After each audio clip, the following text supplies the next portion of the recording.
Salut à tous, ici French the Collector et on se retrouve pour une nouvelle vidéo. Et aujourd'hui, comme vous pouvez le voir, je vais vous faire une review Ever After High avec Melody Piper que j'ai eu la surprise de trouver une semaine plus tôt que prévu chez moi dans ma boîte aux lettres. Donc c'est assez courant chez Amazon, mais j'avoue qu'à chaque fois je suis surpris. Donc là, j'étais vraiment content de la trouver dans ma boîte aux lettres. Donc aussi, je suis hyper content parce que comme vous pouvez voir, elle a un socle et elle ne sourit pas, donc c'est l'original, c'est pas la réédition puisque apparemment elles ont été trouvées au Mexique. Je sais pas si aux États-Unis elles sont vendues déjà ou pas, mais au Mexique apparemment ils vendent des rééditions de Justin Dancer, de Farrah Good Fairy et de Melody Piper, sachant que du coup Melody Piper et Justin Dancer ont un visage différent et pas de socle comme Farrah Good Fairy qui n'a pas de socle non plus. Je crois qu'ils n'ont pas changé son visage, enfin je sais plus. Vous pouvez voir ça sur Instagram, je pense que ça se trouve facilement. Donc on va passer à la boîte. Donc ici elle a son journal, donc Melody Piper Story Inside. Comme vous pouvez voir, il y a des vraies pages. Donc encore un signe que ce n'est pas une réédition de 2016, mais que c'est bien la poupée originale puisqu'elle n'a pas qu'une simple carte. Ici, comme d'habitude, dans l'arbre, on voit le petit emblème. Donc pour elle, c'est un casque. Melody Piper, c'est une DJ dans l'histoire, donc c'est pas étonnant. La poupée Ever After High dans le fond. Ici son artwork qui est très sympa. C'est un personnage que j'ai toujours trouvé très beau. Je pensais pas du tout qu'on allait l'avoir en poupée parce qu'au tout début, je pensais vraiment qu'on n'allait pas voir en fait les personnages de fond comme Melody Piper qui n'est pas très importante dans l'histoire. Je pensais qu'on allait juste les voir dans la série et qu'en fait ils feraient que des poupées sur vraiment les personnages qu'on voit, donc les premières poupées qu'on a vues sortir.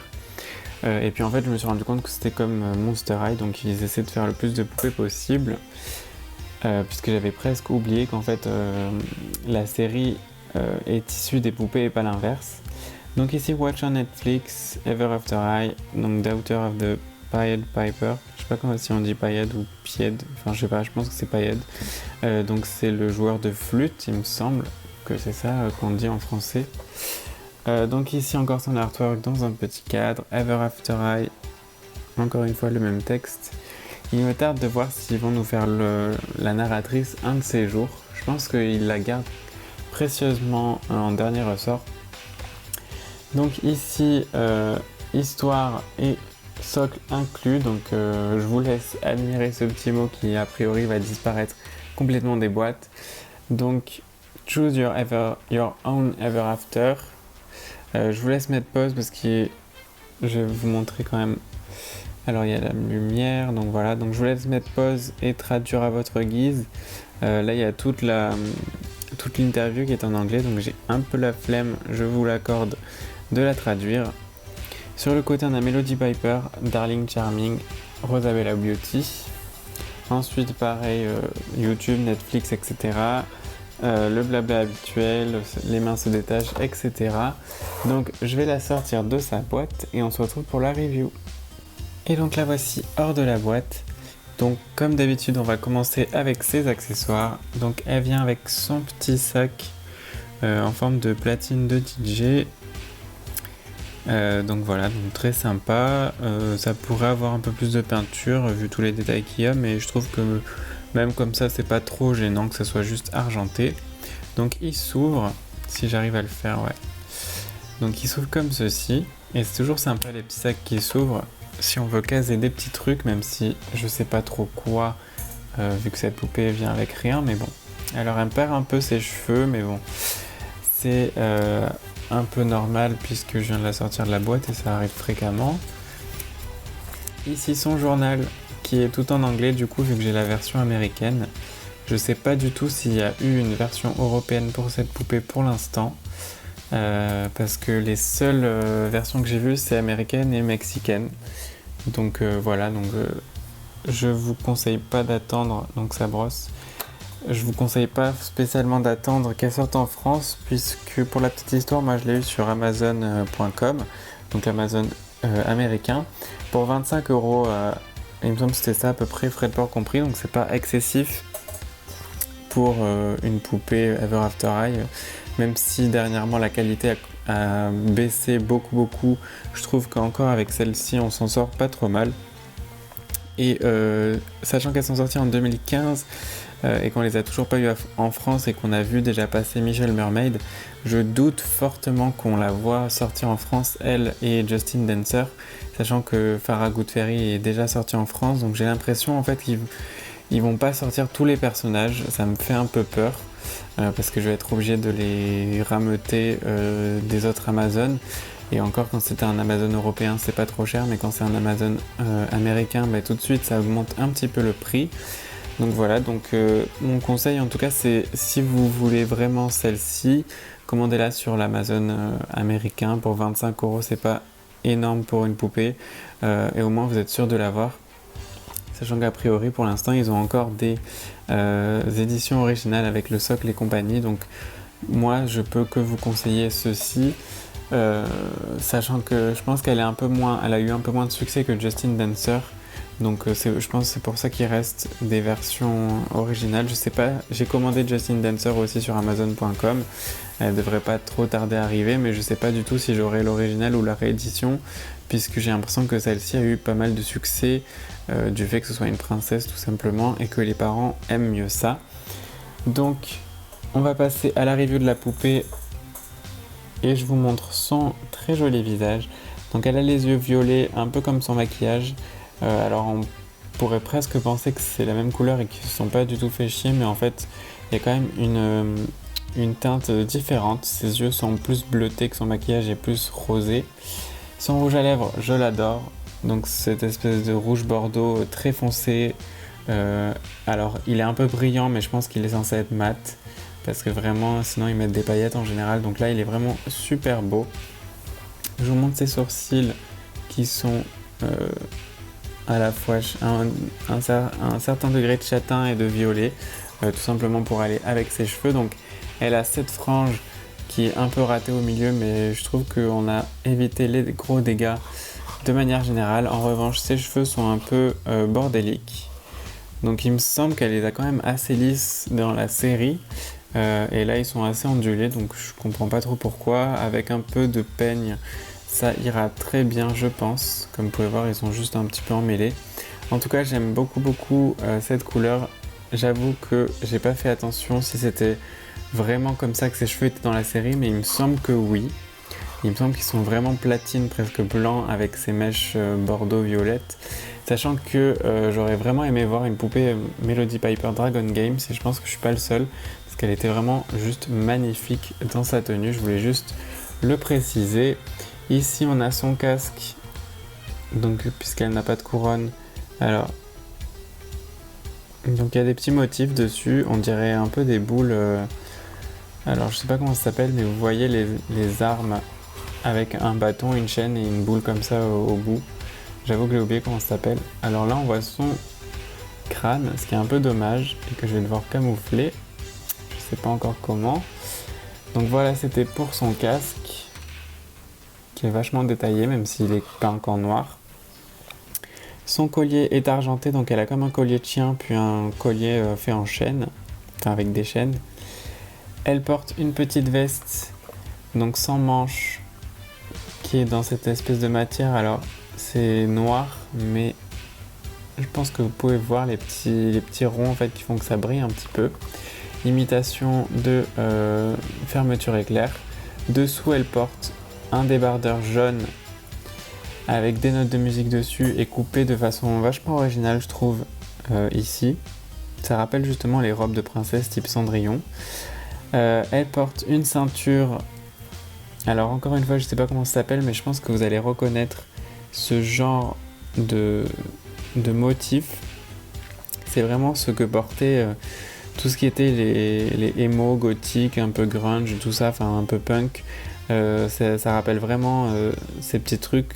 Je sais pas si vous avez connu, mais quand j'étais au collège, les gens aimaient bien en mettre sur leur Eastpak, sur leur sac à dos Eastpak. Donc voilà ce que ça me rappelle. Il y a des notes de musique un petit peu partout. Elle porte ce bracelet encore une fois, imitation collier de chien et comme des bracelets de cuir, j'ai envie de dire. Ça ressemble un peu à ça. Sa jupe est assortie à ses cheveux avec deux teintes de mauve bordeaux et Ici l'ourlet qui est fait en jaune fluo, presque. Vous voyez, je sais pas si on le voit bien à la caméra, mais c'est quand même un peu différent du jaune du t-shirt, un peu plus fluo. Donc ici ses jambes, vous pouvez voir qu'elle a un tatouage. Je me rappelle pas du tout si elle l'a dans la série, mais j'imagine que s'ils l'ont fait, c'est bien pour ça. Je pense aussi que c'est un des aspects de cette poupée qui n'a pas plu aux parents, parce que les parents ont toujours peur.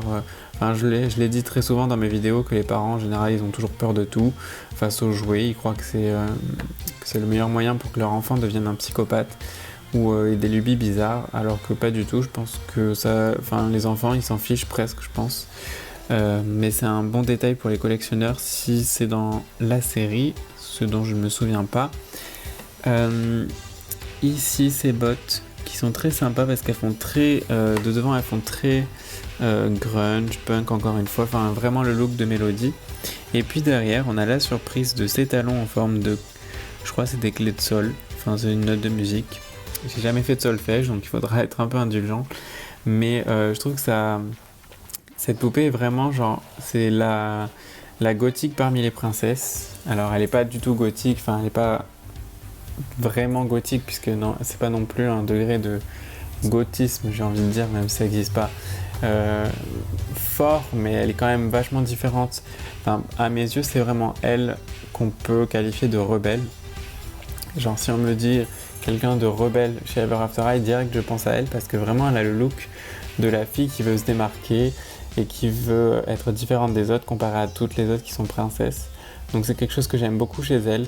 Je la trouve très jolie et en résumé je suis un peu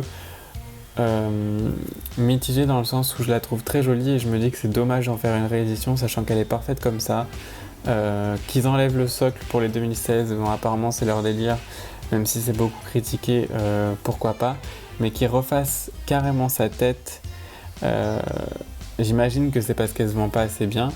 Dans ces cas-là, pourquoi ne pas tout simplement arrêter de la produire et en vendre d'autres qui se vendent mieux? En général, c'est comme ça que ça marche.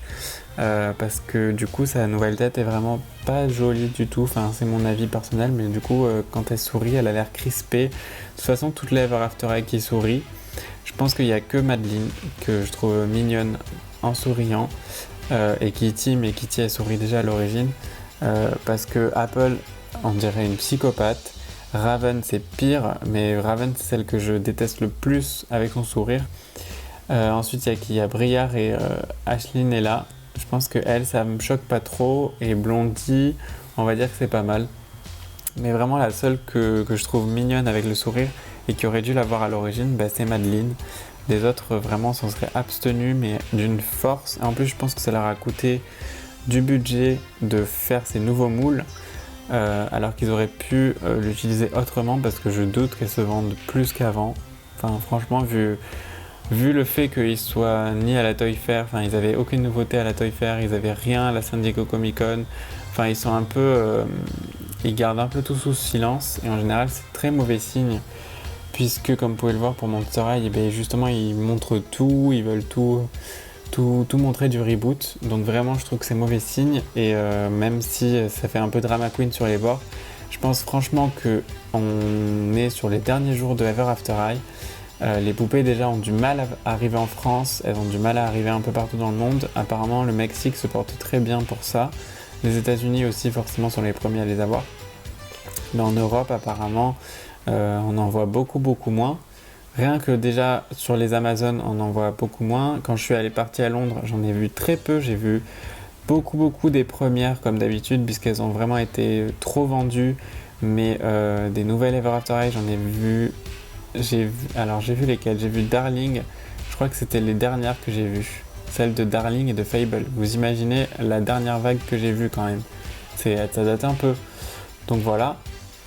Donc vraiment je pense qu'on est sur les derniers jours d'Ever After High, je pense que c'est un peu le moment pour vous de vous lancer, enfin si vous avez hésité si vous repoussiez par exemple d'acheter telle ou telle poupée, je pense que c'est le moment de trouver un moyen dans votre budget de vous l'acheter, comme ça au moins vous êtes tranquille parce que comme d'habitude si les poupées arrêtent d'être produites, elles vont être achetées et revendues à des prix exorbitants sur eBay. c'est un peu l'habitude. Et donc ça serait un peu dommage de les avoir ratés juste parce que vous repoussiez votre achat. Donc voilà, donc je pense que c'est le moment d'acheter l'Ever After High qui vous manque ou que vous voulez avant que ce soit vraiment la fin. Sachant que je pense que ça ne sera pas officiellement la fin jusqu'à le film The Lost Movie, donc le crossover avec Monster High, qui est annoncé pour début 2017 je crois, ou automne 2017, mais il me semble que c'est début 2017. C'est peut-être automne 2017. Bon, enfin bref, vous me direz en commentaire si vous savez, moi j'hésite. Je pense que ce serait vraiment le coup décisif parce que, comme vous pouvez le savoir peut-être, les poupées sont toujours faites 1 an à l'avance minimum. Et donc, je pense que les poupées de The Lost Movie sont en train d'être lancées, en tout cas en fin de design ou un truc comme ça. Donc je pense qu'ils ont déjà planché sur ça et que ça va être leur dernier investissement si au cours de l'année rien ne change. Donc voilà, donc c'était un peu ma petite analyse bonus entre guillemets puisque ça n'a pas vraiment beaucoup de rapport avec Mélodie en elle-même, mais je voulais quand même en discuter et savoir vos avis en commentaire si vous aussi vous ressentez le fait que Ever After High est un peu en voie d'extinction tout simplement. Parce qu'on me dit souvent, oui, moi dans mon jouet club ils en font plus, dans mon magasin ils en font plus, ils ont arrêté d'en faire ou on en a jamais eu, enfin etc. Et c'est vraiment ce que je ressens et je pense que je suis pas le seul. En tout cas, ma review de cette Melody Piper est terminée. On se retrouvera bientôt pour une review Ever After High avec Justin Dancer, que j'espère recevoir encore une fois l'original et pas la réédition. Je croise les doigts et j'ai un peu peur puisque comme je vous ai dit tout à l'heure, elle est un peu plus réputée, enfin elle s'est vendue un peu mieux que Melody Piper, mais bon, avec Amazon on sait jamais, donc on va croiser les doigts. N'hésitez pas à vous abonner à ma chaîne pour plus de vidéos, à m'ajouter sur Facebook Alex The Collector pour savoir quand est-ce que je reçois mes poupées et puis aussi pour me partager vos collections si vous en avez. Et on se retrouve bientôt pour de nouvelles vidéos. Ciao ciao!